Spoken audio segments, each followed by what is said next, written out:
பக்தினா என்ன அப்படின்னா, நீ எனக்கு இதை செய்யி, நான் உனக்கு இதை போடுறேன், நான் உண்டில இவ்வளவு போடுறேன், நான் உனக்கு தேங்காய் உடைக்கிறேன், நான் உனக்கு அபிஷேகம் பண்றேன். சாமி நம்மளை எப்படி பார்க்கும்னு நினைக்கிறீங்க?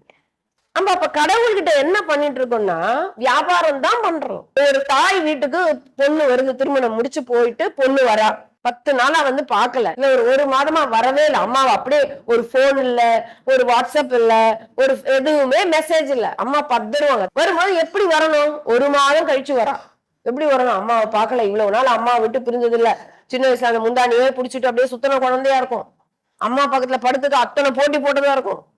அம்மா போயிட்டாங்கன்னா ஓன்னு அழுவுறதா இருக்கும். இப்ப கூட பாருங்க, நிறைய குழந்தை நான் அழுவோது பாப்பேன். அப்புறம் பாரு அப்படின்னு நினைப்பேன். இப்பவே வந்தவன என்னம்மா வந்த அப்படின்னு கேட்டா, அம்மா 1 மாசமா பாக்கல, என்னம்மா வந்தேன்னு கேக்குற, உன்னை பார்க்கதான் வந்தேன் அப்படின்னு சொன்னா உள்ளுக்குள்ள ஒரு சந்தோஷம். குழந்தை போன் பண்ணலனாலும் நம்மளை பார்க்க